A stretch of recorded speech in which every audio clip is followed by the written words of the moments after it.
लालची दुकानदार।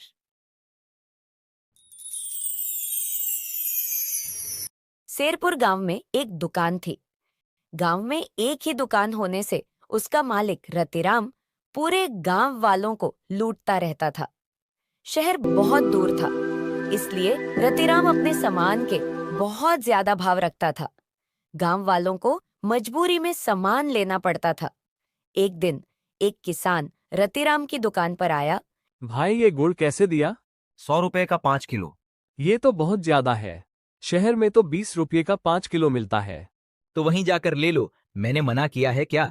जब यहाँ से 2 दिन में शहर पहुंचोगे, वहां से गुड़ लेकर गांव आओगे, भाड़े में ही 150 रुपये लग जाएंगे।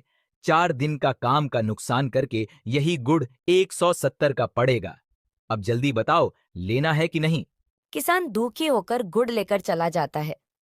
इसी तरह पूरा गांव लालची बनिए से परेशान था, लेकिन इसका कोई उपाय नजर नहीं आ रहा था। लालची रतिराम कभी कभी गरीबों को उधार में सामान दे देता था, बदले में दुगना तिगना ब्याज लगाकर कभी उनके पशु अपने कब्जे में कर लेता था। गांव में सुजान सिंह एक गरीब किसान खेती से किसी तरह गुजर बसर करता था। उसकी एक गाय को रतिराम ने अपने कब्जे में रख रखा था। उधार पर ब्याज बढ़ता जा रहा था। सुजान सिंह किसी तरह अपनी गाय वापस लेना चाह रहा था।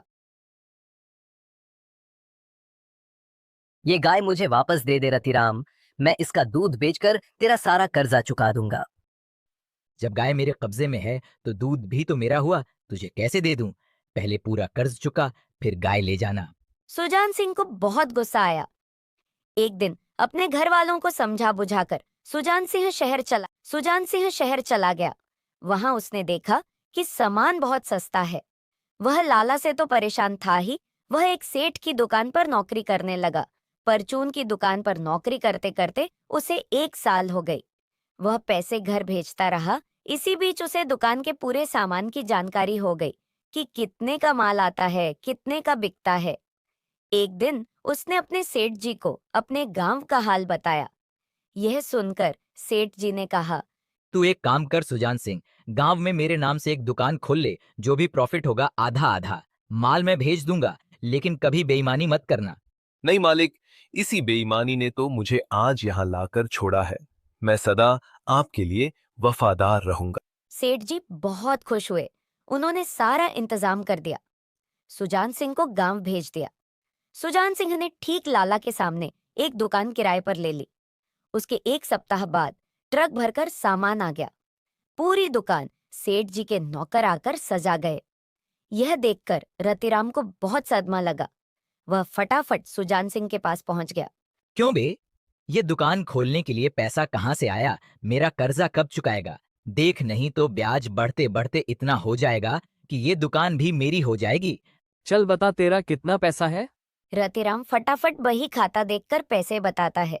सुजान सिंह उसे उसके पैसे दे देता है।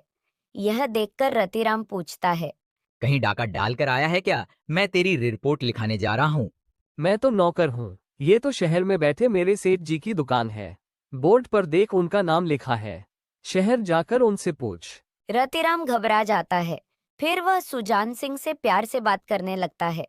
वह कहता है, एक काम करते, तेरा लाला तो शहर में बैठा है, उसे क्या पता तू कितने का सामान बेच रहा है। तू मेरे वाले रेट पर सामान बेच, इससे तुझे दुगनी बचत होगी, ऊपर से तनख्वाह अलग से मिलेगी और मेरी दुकानदारी खराब नहीं होगी। ग्राहक यहाँ से ले या मेरी दुकान से रेट एक ही रहेगा। लाला, तेरा धन्यवाद करना चाहता हूँ। तेरे कारण ही आज मैं यहाँ तक पहुँच पाया। न तू मेरी गाय हड़पता, न मैं शहर नौकरी करने जाता, न यह दुकान खुलती। ये दुकान मैंने तेरे जुल्मों के शिकार गांव वालों की भलाई के लिए खोली है। यहाँ तो शहर से भी सस्ता माल बिकेगा। चल भाग यहाँ से। धीरे धीरे सुजान सिंह की दुकान चलने लगती है। रतिराम की दुकान पर एक भी ग्राहक नहीं होता। धीरे धीरे सुजान सिंह गांव वालों को उधार भी देने लगा, वो भी बिना ब्याज के। इससे गांव वाले बहुत खुश हुए। महीने में एक दिन सुजान सिंह शहर जाकर पूरा हिसाब सेठ जी को दे आता और सेठ ही उसे उसका हिस्सा दे देते। धीरे धीरे सुजान सिंह ने 2 नौकर भी दुकान पर रख लिए। अब उसने दूसरे गांव में भी दुकान खोलना शुरू कर दिया। इधर लाला की दुकान का सारा सामान सड़ने लगा। उसके आटे में कीड़े लग गए। लाला बहुत सस्ता सामान बेचने लगा, लेकिन सुजान सिंह के व्यवहार के कारण लाला से कोई कम पैसों में भी सामान नहीं लेता था। शिक्षा, लालच का घड़ा किसी न किसी दिन फूटता ही है।